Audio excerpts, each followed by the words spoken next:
What's up, guys? I'm using Natan here. He's currently top 4 in win rate this season in Mythical Glory and above. His win rate is really high considering his pick rate. I think it's mainly because of his pushing capability.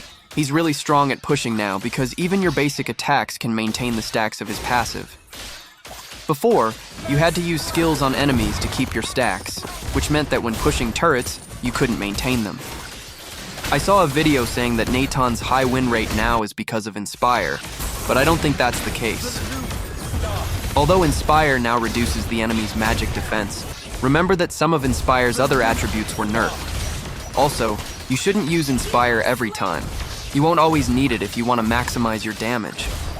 I can say this because I've tried using Inspire on him several times, and the problem comes when the enemy team has a lot of crowd control. In that case, you should use Purify. And when the enemies are mobile, the kind that can easily dive you in the backlines, you should use Flicker or even Aegis for better results. Natan's damage is already strong as long as he can free hit, even without Inspire.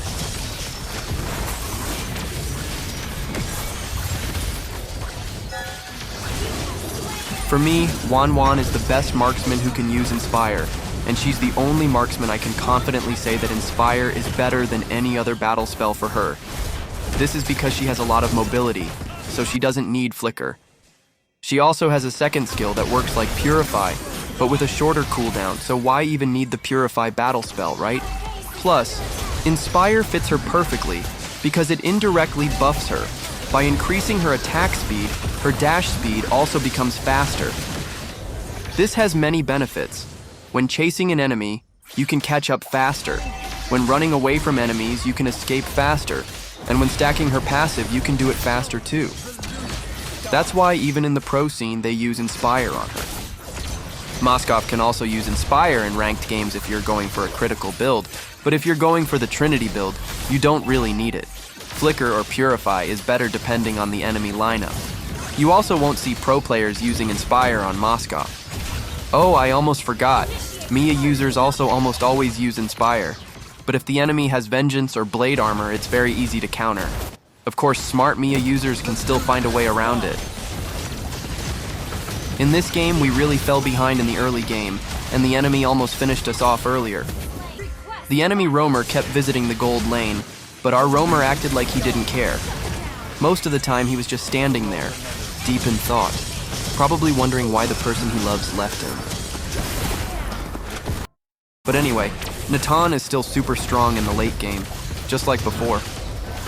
The difference now is he can also bully enemies in the early game. It's just that the enemy's constant visits to my gold lane made me fall behind.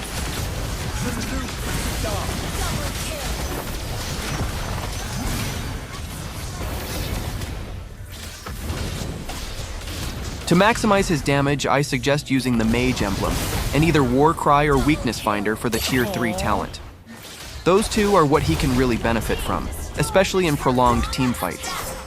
This is because Natan can deal constant damage no matter how long the fight lasts, as long as his passive doesn't reset.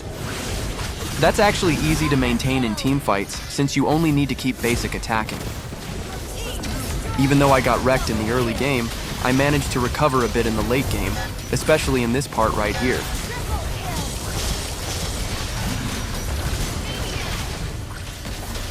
It's just a shame. I was waiting for my Savage to be announced, but I think the announcer got lazy.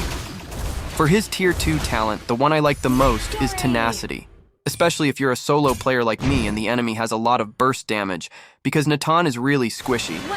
But if you want to take the risk, you can go for Weapon Master for much higher damage in the late game. If the game actually reaches late game, that is. I played him again, but this time without the enemy roamer constantly visiting. I was up against Moskov, and we were both using the Inspire battle spell. But he was using the Quantum Charge emblem, which is why he really lost out in trades. Quantum Charge isn't meant for straight-up duels. Especially if your opponent is running Warcry, you're definitely going to lose those fights.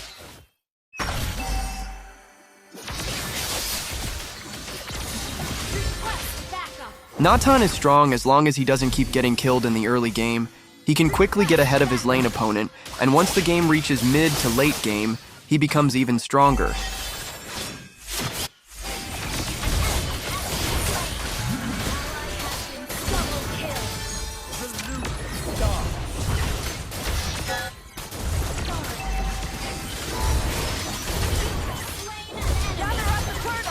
In this game, my aggression really paid off because I was able to push the turret quickly and constantly kill my lane opponent, even the teammates who came to help him. Heroes like that really need constant backup, which makes them harder to use in solo ranked games. That's why the best gold lane picks for solo queue are heroes who can handle themselves, like Wan and Granger, since they're strong in both solo fights and team fights. And this is what I was talking about earlier. He's insanely good at pushing, especially when his ultimate is up. It's like this hero was made specifically to push turrets and take objectives. Plus, his ultimate is also great for escaping. It's almost like having Flicker if you cast it right away.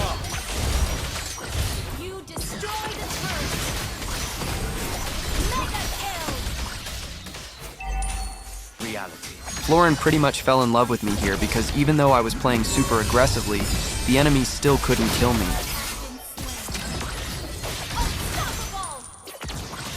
Ling also made a really great engage here, and he even triggered the holy defense of the inhibitor turret.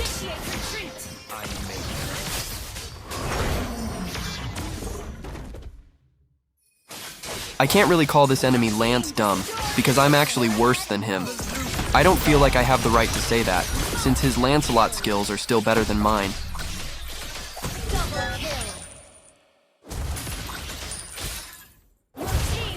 I was just trying to push turrets here. I actually wanted to reach 50k turret damage in a single game, but that seems impossible. Has anyone here ever done that?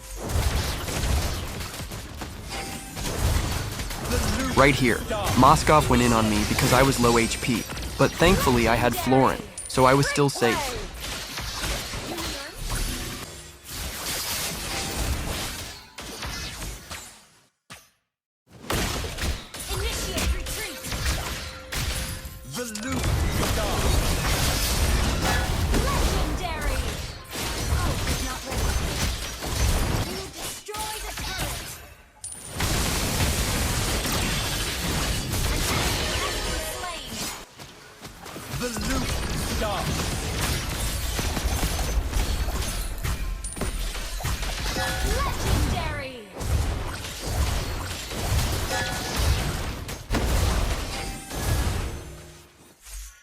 And there you have it, guys.